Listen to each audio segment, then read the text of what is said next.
اور اگر مثال کے طور پر اس کا جو یہ عمل ہے، کام ہے، یہ پارٹنرشپ کے اعتبار سے ہے اور اس کی شرائط کے اعتبار سے کیا جا رہا ہے تو اس میں اس کو شیئر ملنا چاہیے، ملکیت ہونی چاہیے، حصہ ملنا چاہیے۔ لیکن پریشانی یہ ہے کہ ایسے موقع پر بیٹے کی کوئی حیثیت کلیئر نہیں کی جاتی، بلکہ اگر کوئی مشورہ بھی دے گا کہ بھائی بیٹے کی حیثیت متعین کر لو تو وہ کہیں گے کیا بات ہے، ہماری محبت میں دراڑ پیدا کر رہے ہو۔ اگر کوئی مشورہ بھی دیتا ہے، دین سکھلانے کے لیے کوئی بات کہتا ہے تو بے دینی کو دین سمجھا جاتا ہے، بے دینی کو اچھا سمجھا جاتا ہے، اور دین کو یہ سمجھا جاتا ہے کہ یار اس کی ضرورت نہیں ہے۔ حالانکہ خطبے میں نے آیت پڑھی تھی، اللہ کا قرآن کہتا ہے یا ایھا الذین آمنوا اذا تداینتم بدین الی اجل مسمى فاکتبوہ، اے ایمان والو کسی کو اگر 2-4 پیسے بھی دیا کرو ادھار، اسے لکھ لیا کرو۔ جب 2-4 پیسے دینے پر قرآن یہ کہتا ہے، قرآن کوئی ایسی کتاب نہیں ہے جس میں بہت زیادہ تفصیل سے بتایا گیا ہو، ڈیٹیل سے بتایا گیا ہو، نہیں، قرآن اصول کی کتاب ہے، کلیات کی کتاب ہے، قانون کی کتاب ہے، اور قانون میں اصولی باتیں ذکر کی جاتی ہیں، چھوٹی چھوٹی جزئیات کو سمجھنے والوں پر چھوڑ دیا جاتا ہے، لیکن جب کوئی بہت اہم مسئلہ ہوتا ہے تو قرآن اس کو ذکر کرتا ہے، قرآن اس کو بیان کرتا ہے۔ یا ایھا الذین آمنوا اذا تداینتم کا مسئلہ ایسے ہی ہے۔ قرآن کی سب سے لمبی آیت سورہ بقرہ آیت نمبر 282 قرآن کی سب سے لمبی آیت ہے، یہ پورا اسی سے ریلیٹڈ ہے۔ پوری آیت کا تعلق اس سے ہے کہ اے مسلمانوں اگر تم کسی کو 2-4 پیسے دیا کرو، ایسے نہیں کہہ رہے چلو اپنی دوستی ہے، اپنا سب چلتا ہے۔ کتنی دوستیاں ایسی ہیں کہ پیسے نے ان دوستیوں کا جنازہ نکال دیا۔ زر زن زمین، زر مال، زن عورت، زمین جائیداد، تو زر تینوں زا سے شروع ہو رہے ہیں، زر زن زمین، یہ 3 چیزیں ایسی ہیں کہ ان 3 چیزوں سے ہی سارے جھگڑے پیدا ہوتے ہیں۔ اس دھرتی پر سب سے پہلا قتل جو ہوا ہے وہ عورت کی وجہ سے ہوا ہے۔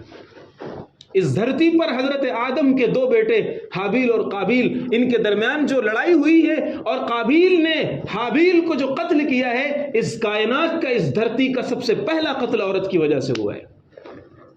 اس لیے یہ نہیں سوچنا چاہیے ارے بھائی پیسے دے رہے ہیں ہماری دوستی یہ سب چلتا ہے، نہیں، اللہ کا قرآن کیا کہہ رہا ہے کہ اگر پیسے دیا کرو کسی کو، تھوڑے سے پیسے بھی ہوا کریں، ان کو لکھ لیا کرو، اور کب تک دے رہا ہوں، کب واپس کرے گا، یہ سب لکھ لیا کرو۔ تو بتائیے بزرگوں اور دوستوں، جب چند پیسوں کے لیے اللہ کا قرآن یہ کہتا ہے کہ معاملہ صاف کر لیا کرو، لکھ لیا کرو، تو کوئی اپنی دکان میں اگر کسی کو کام پر رکھتا ہے یا کسی کو عمل دخل کرتا ہے اور سالوں سال تک وہ چلتا ہے لیکن پھر بھی کوئی حیثیت متعین نہیں ہوتی، نتیجہ کیا ہوتا ہے؟ نتیجہ یہ ہوتا ہے، آگے دیکھیے اب آگے کیا ہو رہا ہے۔ بیٹا تک کام کرنے لگا اور پوری محنت کر کے بیٹے نے کاروبار کو بڑھایا، چھوٹے بھائی پڑھ لکھ کر کے آئے، کبھی کاروبار میں لگتے ہیں، کبھی وہ اپنی الگ جاب کر لیتے ہیں، کوئی باہر چلا گیا، کوئی یہاں چلا گیا، کوئی گلف چلا گیا، کوئی الگ یورپین کنٹریز چلا گیا، اور کمانے کے بعد باپ کا انتقال ہو گیا۔ اب یہاں پر اختلافات کا وہ طوفان کھڑا ہوتا ہے کہ ہم جیسے مفتیان کرام کو بھی اس کا سرا ڈھونڈنا مشکل ہوتا ہے۔ ایسے اختلافات، بڑا بیٹا کہتا ہے پوری محنت میری ہے اس لیے کاروبار میرا ہوگا، میں نے کاروبار کو کھڑا کیا تھا، باپ نے جب میں آیا والد کے کاروبار میں اور میں نے سنبھالنا شروع کیا، والد ضعیف ہو گئے تھے، وہ زیادہ تر وقت گھر پہ دیتے تھے، دکان پہ بہت کم آتے تھے، ایڑی چوٹی کا زور لگا کر میں نے کاروبار کو کھڑا کیا، نئی پارٹیاں میں نے بنائی، نئے مال میں نے منگوائے، نئے سارے کاروبار کو میں نے کھڑا کیا، اس کاروبار کا مستحق تنہا میں ہوں گا۔ بیٹے بیٹیاں، نہیں، کاروبار باپ کا تھا، باپ کی پراپرٹی میں ہر ایک کا حصہ ہوتا ہے، کاروبار میں حصہ ہمارا بھی ہوگا، کیا کریں گے آپ؟ یہ وہی چیز ہے، اگر شروع میں اس چیز کو کلیئر کر لیا جاتا تو یہ لڑائی اور یہ جھگڑے نہ ہوتے، یہ اختلافات رونما نہ ہوتے۔ پھر کیا ہوتا ہے؟ پھر ہوتا یہ ہے کہ بھائی بھائی میں دشمنی، اور بہن اور بھائی کے ایسے دل خراب ہوتے ہیں کہ موت مٹی چھوٹ جاتی ہے، خوشی غمی چھوٹ جاتی ہے، اور ہم سمجھتے ہیں نارمل چیز ہے۔ اسی طرح ایک چھوٹی سی ایک اور مثال کے طور پر، جو فیملی متوسط ہوتی ہے اور متوسط آمدنی سے اس کا ذریعہ چلتا ہے، گھر، والد کا ایک گھر تھا اور سب بچے مل جل کر کے رہتے تھے، مثال کے طور پر اس گھر کے بنانے کی ضرورت پیش آئی، والد حیات ہیں، والدہ حیات ہیں، سب لوگ مل کر کے رہ رہے ہیں، اس گھر کے بنانے کی ضرورت پیش آئی، کچھ پیسہ والد نے لگایا، کچھ بڑے بھائی نے لگایا، کچھ بہن نے دے دیا، اور گھر بن کر کے تیار ہو گیا۔ اب اس کے بعد ہونا یہ چاہیے کہ جو پیسہ لگا رہا ہے شریعت یہ کہتی ہے کہ اس پیسے کی کنڈیشن فکس ہونا چاہیے، اس پیسے کی کنڈیشن متعین ہونی چاہیے۔ بھائی یہ پیسہ تم قرض کے حساب سے دے رہے ہو، ہیلف کے حساب سے دے رہے ہو، پارٹنرشپ کے اعتبار سے دے رہے ہو، کس اعتبار سے یہ پیسہ دے رہے ہو؟ اگر آپ نے ہیلف کے اعتبار سے دیا ہے نہ پیسہ ملے گا اور نہ کچھ ملے گا، ہیلف کا ثواب آخرت میں ملے گا۔ اور اگر آپ نے اس میں شیئر کے حساب سے دیا ہے تو پھر اس کی حیثیت متعین ہونی چاہیے، کتنا پرسنٹ آپ کو ملے گا، کیا سارے ورثہ اور سارے شرکا اس چیز کو ایکسیپٹ کرتے ہیں یا نہیں کرتے؟ اور اگر آپ نے قرض کے حساب سے دیا ہے تو پھر وہ بھی کلیئر ہونا چاہیے، لیکن کوئی چیز کلیئر نہیں ہوتی اور اس وقت ایک جوش ہوتا ہے، جذبہ ہوتا ہے، میرے باپ کی پراپرٹی ہے، میرے ابا کا گھر ہے، سب مل جل کر کے بنائیں گے، پھر ابا کا انتقال ہو جاتا ہے۔ میرے دارالفتہ میں ابھی یہ کیس پڑا ہوا ہے، آپ کو بتا رہا ہوں حضرات کو۔